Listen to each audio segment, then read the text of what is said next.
রাত ঘনিয়ে সকাল হলো। সারা ফজরের নামাজ পড়ে জায়নামাজেই তাসবিহ হাতে নিয়ে বসেছিল। কখন যে চোখ লেগে এসেছে সে নিজেও জানে না। জানালার পর্দা ভেদ করে ভোরের এক চিলতে রোদ ঠিক ওর চোখের উপর পড়তেই ঘুমটা ভেঙে গেল। সে উঠে চোখে মুখে পানি দিয়ে ফ্রেশ হয়ে নিচে নেমে এলো।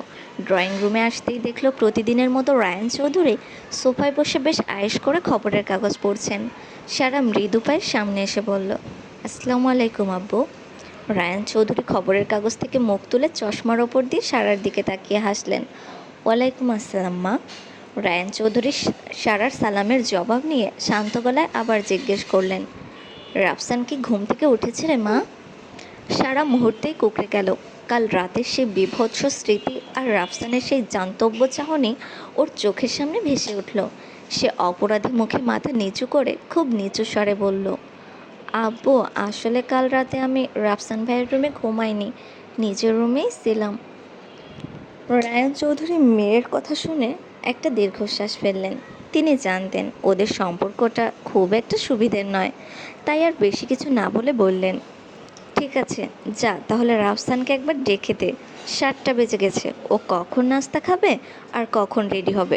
কলেজের সময় তো হয়ে যাচ্ছে। ঠিক আছে আব্বু। সারা বাধ্য মেয়ের মতো সিঁড়ি বেয়ে উপরে উঠে এলো। কাল রাতের সব তিক্ততা আর অপমানের কথা একপাশে সরিয়ে রেখে সে রাফসানের রুমের সামনে গিয়ে দাঁড়ালো। দরজায় কড়া নাড়তে গিয়েই সারা থমকে গেল। দেখলো দরজাটা বাহির থেকে আটকানো। সারা অবাক হলো, রাফসান কি রুমে নেই? কিন্তু সে তো রাতে বাইরে যায়নি। সারা দুরু দুরু বুকে দরজাটা খুলে ভেতরে প্রবেশ করলো। আর ভেতরে পা রাখতেই ভয়ে ওর আত্মা কেঁপে উঠল। রুমের অবস্থা দেখে মনে হচ্ছে এখানে কোনো প্রলয়ঙ্কারী ঘূর্ণিঝড় বয়ে গেছে। রুমের দামি দামি ফুলদানি, শোপিস, বই খাতা সব ভেঙে চুরমার হয়ে শুনশানের মতো মেঝেতে ছড়িয়ে ছিটিয়ে আছে। সারা স্তম্ভিত হয়ে তাকিয়ে রইল। রাফসান কেন নিজের রুম এমন দশা করলো? সে চারিদিকে চোখ বুলিয়ে কোথাও রাফসানকে দেখতে পেল না। তবে কি কাল রাতে সে বাড়িতেই ছিল না? হঠাৎ সারার নজর গেল পড়ার টেবিলের ওপর। সেখানে একটা সাদা চেরকুট ভাঁজ করে রাখা, যার এক কোণে ছোপ ছোপ শুকিয়ে যাওয়া রক্ত লেগে আছে। সারার হাত পা কাঁপতে শুরু করলো। সে ধীরে ধীরে টেবিলের কাছে গিয়ে কাগজটা হাতে নিল। বুকের ভেতর তখন হাতুড়ির শব্দ হচ্ছে। সে শুকনো ঢোক গিলে কাগজটা খুলে পড়তে শুরু করলো। সেখানে লেখা ছিল, সারা, আমি জানি এখন তুই কাগজটা পড়ছিস, আর আমি খুব ভালো করেই জানতাম আব্বু তোকে আমার রুমে আমাকে ডাকার জন্যই পাঠাবে।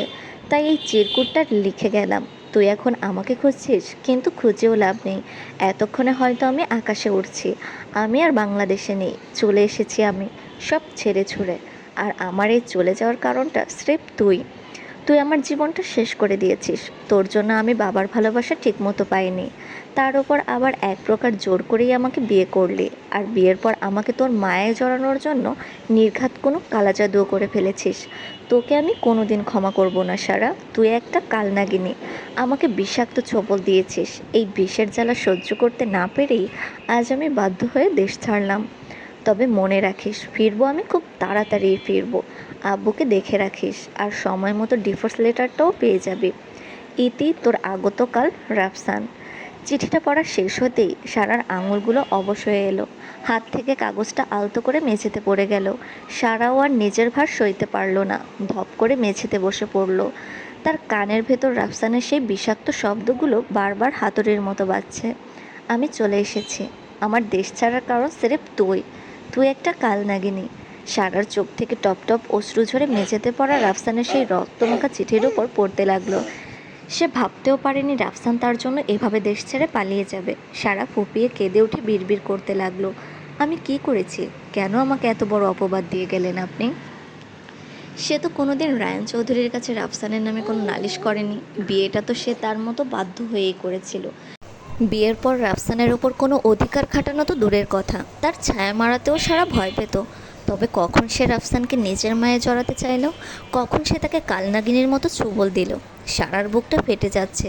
যে মেয়েটা সারা জীবন সবার কাছে অবহেলিত ছিল, সে কি আজ বিনা কারণেই কারো জীবনের সবচেয়ে বড় কষ্টের কারণ হয়ে গেল? রাফসান তাকে ঘৃণা করত, সেটা সে জানত।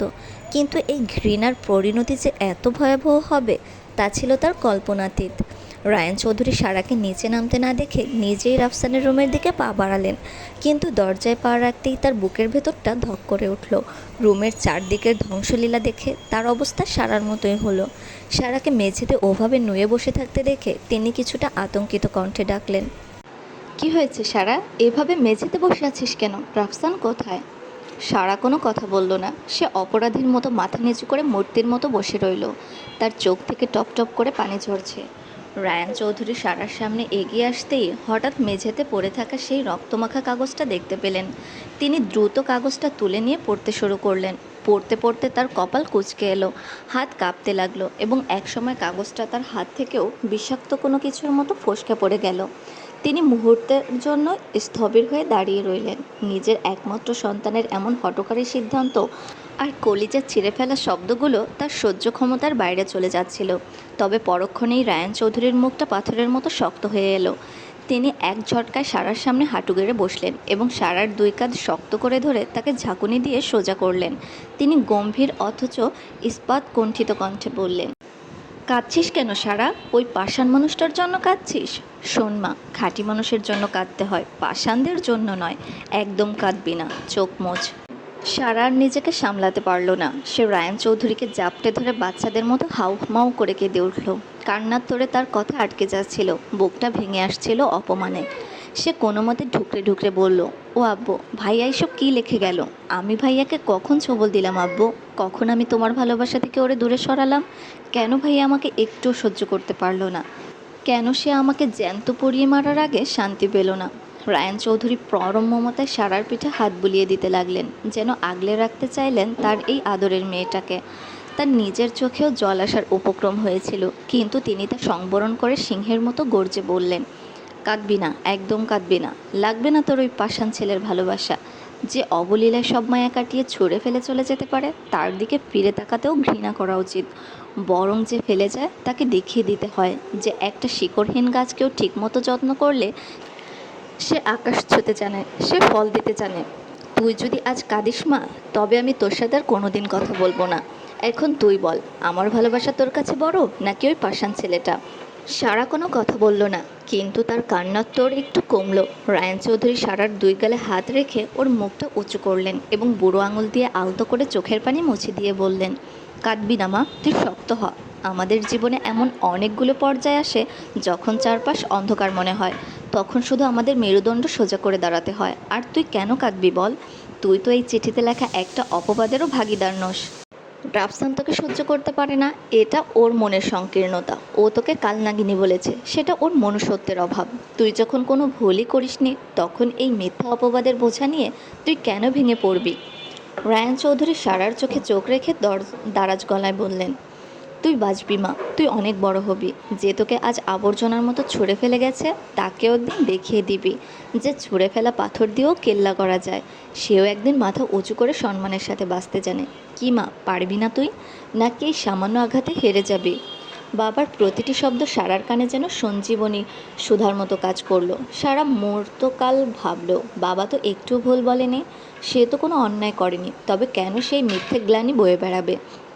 কেন সে নিজেকে অপরাধী ভাববে? সারা হাত দিয়ে নিজের চোখের শেষ অবশিষ্টাংশ পানিটুকু মুছে ফেলল। ওর চোয়াল শক্ত হয়ে এলো। সে দৃঢ় কণ্ঠে বলল, পারবো আব্বু, আমিও বাঁচতে পারবো মাথা উঁচু করে। আমি আমার নিজের যোগ্যতা অর্জন করব, আমি নিজেকে প্রমাণ করব।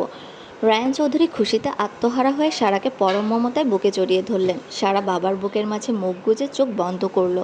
ওর চোখের সামনে তখন বিদেশের মাটিতে বসে থাকা রাফসানের সেই ক্রূর চেহারা ভেসে উঠল। সারা মনে মনে বিষিয়ে গলায় বলল, রাফসান ভাইয়া, আমি ভেবেছিলাম হয়তো কোনো একদিন আমাদের মাঝে সব ঠিক হয়ে যাবে। ভেবেছিলাম আপনি আমায় বুঝবেন, কোনো একদিন এই অপূর্ণ সম্পর্কটাও পূর্ণতা পাবে। কিন্তু না, আপনি তার আগেই আমাকে বিষাক্ত অপবাদ দিয়ে ছুঁড়ে ফেলে চলে গেলেন। আপনি আমাকে ভাঙতে চেয়েছিলেন তো, কিন্তু আমি ভাঙবো না, আমিও বাঁচবো। আমিও আমার যোগ্যতা দিয়ে আপনাকে বুঝিয়ে দেব যে সারা একা চলতে জানে। I will show you, mister Rafsan Chowdhury.